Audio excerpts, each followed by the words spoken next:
I'm Christina. I'm Maya from Bookworm Dreams. And welcome to a new video. So, as you can see, today we're doing the Contradictions Book Tag. We're on a tag roll. Thanks to actually Rhea from the Bookfinch, who is kind of doing a whole lot of tags and we're getting inspired by it. So, the creator of this tag is Daniela from Only If for a Page. Both of these creators will be linked down below. So let's just get started. I love this genre, but I didn't like this book. Alright, so I have like it's sold like a mix of fantasy and science fiction, and I love both of those genres, but I did not like Gideon the Ninth. And the only reason I have it is because the cover is awesome, and I have a plan of rereading it to see if I actually, because I listened to it on audio, and that was, I think, one of the problems with the book, because anyway, I'm gonna at some point reread it physically and then see if I like it or not. But yeah, this is my answer for this question. My answers for most of these questions are gonna be romances, just to warn you right now. But here I actually have two books. I have Lead Me Home by A.L. Jackson, which frustrated me to no end because the main guy character was very alpha. He was literally like, you're gonna live with me and I don't care because like was it like overprotectiveness or just no, he was like being a douchebag. Okay. I mean, okay. I mean, did someone attack her? So she's like protecting her and like she was staying with me now? He is protecting her because like there was like burglary. Oh. But she doesn't, like, literally she doesn't want to go. She's like, no, I'm like independent, but at the same time she's like, when he tells her you're gonna come live with me, she's like, oh, okay. And I'm like, I was so like no. I literally I sold the book because I just didn't want to have it. And the second book is Simmered by Sarah Smith. I actually read, like, no, I didn't read this. I started reading this year and DNF'd it because I just couldn't. It's you do remember it's about a guy and a girl have food trucks. Oh, that's the one. Okay. Yeah, okay. And they're like, I thought it had a more food trucky name than what was it? Simmer Down. Right. Yeah, and like it's very insta-lovey, and like 2 months later they meet on an airplane, and they're suddenly, you know, like opening up and sharing the most intimate secrets with each other. And there was like a hint at what would be the twist, like the third act like problem, and I was like, no, I just no. Okay. So that's it. I didn't even tell you what Gideon was about, basically. I'm listening to you explain why you didn't like the books. I'm like, oh yeah, I was supposed to do that as well. So basically Gideon is sold as like lesbian necromancers in space. Yeah. There is an announce in space in this one. There is some necromancy, and the lesbianism is a very, very toxic relationship between the two main characters, which I was like, I don't understand how we got from the beginning to the middle to the like sort of their character arc and the relationship arc between the two of them, and it didn't really sit well with me. And it's very popular. It has a sequel which also has a very awesome cover, but yeah, I have to reread this to see if I actually like it or not. Okay. I rarely read this genre, but I love this book. All right, so for this I picked Memoir. And the book I really like, because I don't read memoirs. I read like celebrity, like autobiographies, but it's not really all that like serious and stuff. But this one, Educated by Tara Westover, was so good. So basically in this we follow Tara, the author wrote her own book. Basically Tara grew up in a family of survivalists, and this is her battle for education. And it was so good, and I really enjoyed it. And yeah, you should read these kinds of books, but this one was really awesome. I remember I reread it together for something. I remember being like, I remember we were reading it and commenting to each other like on Facebook, like, did this just really happen? Because there are like parts that are, you think, really difficult, how can like one person like, you know, survive through this? Like there are parts where it's just, you can't believe that like this is what actually happened. So yeah, it was really good, but really cool book. So similarly, I mean, I have two again. So so one is literary fiction, but which is kind of based on true events. So it just took like what was happening and just put it into a fictional story, and that is Before We Were Yours by Lissa Wingate, This is basically the story of a family of siblings who get separated and are sent to a home and basically sold as children to rich white folks. And it's about their story. And first off, I loved the book. Like, it was so interesting. I was so invested in the characters. I really wanted to know what was happening with them. Also, when I found out that actually that is what was happening in America at the time, and like there was this whole like not reveal like this whole discovery was made about this orphans home actually being stolen children from families who could support them, but like they were literally stealing children and trying to make a profit by selling them for adoption to other people. So that's like crazy. And the second book I have is Bad Blood by John Kerry. That's awesome. I love that book. So this is the story of Elizabeth Holmes and how she basically maneuvered the entire world, like very important people, like high-ranking people in America, to believe that she could like create this little basically home test for analyzing blood to like get results for 1 billion different diseases and stuff, which obviously didn't happen. Actually, I think right now, currently there is a trial against her, and it's it's very, you know, like it's gained interest again, but like the book was so interesting, like the way she manipulated everyone and how charismatic she was. Even when you listen to her, like the ways she changed to make herself more appealing in the world there, like she is very fascinating. I must say. She's awesome. I mean, she's awesome. Like, the book is very good at telling you what happened, and I remember when we also read it for, I think, with Harvey Challenge, I was so intrigued and interested in it because it's so cool. Yeah. There's also gonna be a TV show, but really? I don't like the actress who's playing Elizabeth, so I'm not sure if I'll watch it, and, you know. Okay. Yeah. You just totally reminded me of that. That was so cool. Okay, let's move on. I love this trope, but I didn't like this book. Alright, so I made up a trope for this. I was going through my books, like, I don't know. So basically my trope is a group fighting the man, like the government or army, a company or whatever. I was thinking more of the likes of like Firefly, where you have a group of like, not renegades, but people who are sort of outside of the law, but fighting for the good guys.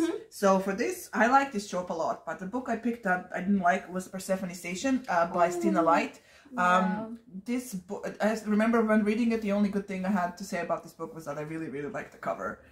Because, I mean, it had a very interesting idea, but it was just so weirdly executed, and there were so many cliches. I actually adore cliches, but they were done in such a way, or maybe I think the reason that sort of lessened my enjoyment of the book, other than the stuff that was in it, was the audio version of it, because the narrator was very monotone, and like whenever something interesting was happening, like she read it in such a like flat line, like she was reading a grocery list, and I was like, are you serious? Like they just whatever. Too many things in the book. I mean, I thought the story would have been better if it was sort of divided into 2 books, or if there was less stuff for you to figure out what was happening. And yeah, I like the show, but did not like this book. Okay, so my trope is friends to lovers. I really don't.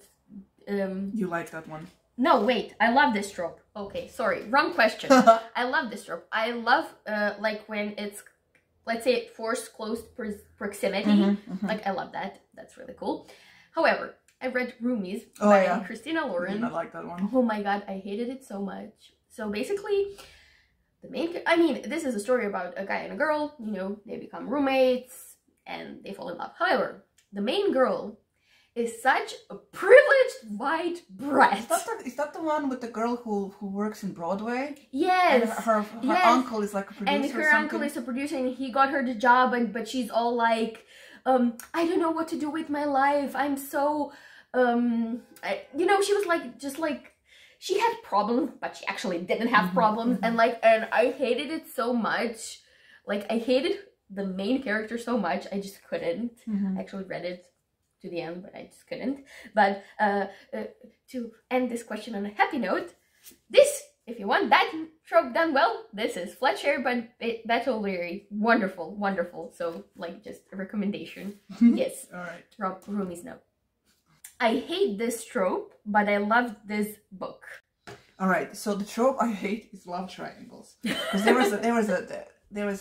you don't see a lot of love triangles now, but in the previous decade, there were lots of them. And because, you know, YA fantasy was very popular, and that was the popular thing. But one book that did the love triangle really well is The Court of Thorn and Roses by Sarah J. Maas. I cannot believe I just looked at the name. I know the name. So basically, I can't really tell you who this is about if you haven't read the whole series. But if you want to get into it, our main character seemingly has two love interests. It's a sort of a loosely Beauty and the Beast retelling, the first one, and the other books in the series just go on their own separate way. If you read anything by Sarah J. Maas, then you know it's like it goes bigger and grander and lots of stuff. But yeah, a really cool version, sort of take on the love triangle thing, and yeah, that's the one I have. Okay, so now my answer for the previous question, but actually this one is I really don't like friends to lovers. I don't know, like, yeah, it definitely works for me in movies, but in books I don't know, it just doesn't work. For me, it lacks the angst. Yeah, true. However, Starry Eyes by Jen Bennett did it exceptionally, because basically they were kind of, I think, like, our main characters were friends, and they were kind of like something was gonna happen, but it never did. And then they're kind of thrown into close proximity when they go, like, on a camping trip, and it was absolutely, like, I loved it. It made me so happy. Like literally, I was like, joy was passing through me as I was reading it. It was so good because the characters were really, like, they were, I think, in their late teens, but like a lot of shit happened to them. Like, they had really difficult situations, and like they felt a bit like a little more grown up, but still like teens. Like, but you felt like they knew better the world a bit, and it was like I loved it, absolutely loved it. All right. I love this author, but I didn't like this book. I don't know what the fuck this was, other than the money grab, but I don't know, Sarah J. Maas doesn't need money because all of her books are very popular, but this was shit. This is basically, I think, not even 100 pages. Oh, sorry, apparently 200 and something. Jesus, I thought it was smaller. Anyway, this is a short story about holiday, I was going to say holiday times in the kingdom or whatever they are, and basically how the characters that we meet in the courts and the Court of Thorn and Roses series spend their holidays. And it was so dumb, and I can't believe I gave money for this, but yeah, this not good. Okay. So I actually really enjoy Cecilia Ahern's writing. I really like it, but I came across short story collection called Roar by her. I actually bought it. I have sold it by now, but it's not like I hated it or like severely disliked it. It was just a very meh book for me compared to all her other books, because like Love Rosie is basically one of my favorite books of all times. The Gift is one of my favorite books of all times. There's like, I read like a ton of her work and I really enjoy everything she does, but this was just like, it felt very on the nose, like it was wrapped in metaphor, but actually you could just see, okay, yes, this is what you're talking about, like, and it felt forced to some degree. So yeah, unfortunately I didn't really like it that much. I previously disliked a book by this author, but I loved this book. All right, I had a trouble with this question because usually when I read an author I don't like, I usually don't read their author anymore. But then I came up with Sarah Gailey. So I liked Hippo. Oh, Hippo. And then I disliked, I was not as invested. No, I was like meh about everything else I read by them, after Hippo. I was like, okay. But then I read Echo Wife by Sarah Gailey. We have a review. check it out. It was so good. It was so good. I enjoyed it so much. Definitely the book definitely recharged my interest into the author. But yeah, the previous ones we read were like, okay, I've read it but this one so good. So that's my answer. So I chose like a book and an author that not necessarily disliked. I just had trouble reading the first book, and that is Susanna Clarke. I know she adores Jonathan Strange and Mr. Norrell. However, I DNF'd it the first time I tried reading it. Like, I got to 100 pages. Oh, what? Are you gonna bring the book? Okay, she's gonna bring the book. I'll continue talking. So basically, I DNF'd it after like 100 pages. It was so large, and there was so much history, and I couldn't. And then I listened to Maya and my other friends talking about it in our book club, and I actually read it, so it was fine. I mean, I didn't love it as much as Maya. However, I did like Pironesi by Susanna Clarke. I absolutely loved this book. Like, it was one of my favorites of last year. Absolutely loved it. Because it was strange and weird and magical, and there was like a tinge of mystery put in there, which is like everything I love in a book. So basically, this is the story of Pironesi, and he's like in this some kind of weird house where weird things are happening, and there's only one other person there, and you just kind of... Basically, you have to go with the book. It's difficult to explain it, but you just have to go with it and accept what's happening. And if you do, you might like it, and I really did, so that's it. I love this cover, but I didn't like this book. Something fell. So this is a cover for a book by a Croatian author called Ivan Lutz, and the book is called Samo igraj, or Just Keep Playing. And look how awesome this cover is. Look at Take it out. Also, yeah, there's like a black and white version of it on the hardcover, right? It's amazing. The book inside was not to my taste. It was filled with things I did not understand. It was just, I don't know, it didn't have a likable character in it. No, I did not gel well with this book, but the cover is amazing, and I'm still on the fence whether to keep it or not, just because of the cover. But I'm not going to reread this at all, so we'll see. That's sad. Well, go figure. My book is Imago Ultima by David Kelicic. This is also a Croatian author, so again, like, look at the cover. The cover is, like, even the back is gorgeous. So this is like from Hangar 7. This is like a publishing house that just... We really like them. Like, they're awesome. They have amazing covers for amazing covers, stories. and they actually have an amazing selection of fantasy sci-fi translated into Croatian, which is very rare here, and like, they're really good with that. So basically, this is a short story collection, and much like Maya didn't like in her book, like, there was a lot of tropes. There was a lot of female characters being written as, you know, the old hag, the middle-aged gossiper, the young virgin, and stuff like that. And lots of the stories had like really good like ideas, and they were like good setups, and then just like the characters ruined it for me. So unfortunately, I didn't really like this one. So yeah, that's sad. I don't like this cover, but I love this book. So anything by Ilona Andrews has an awful cover. Like, look at this. This is a girl with a lion, and here we have this sort of Harlequin cover for this amazing urban fantasy story. Amazing urban fantasy series. Amazing. I agree. Ilona Andrews is my favorite author, and the covers are shit. They're shit, but the stuff inside is amazing. So yes, it is.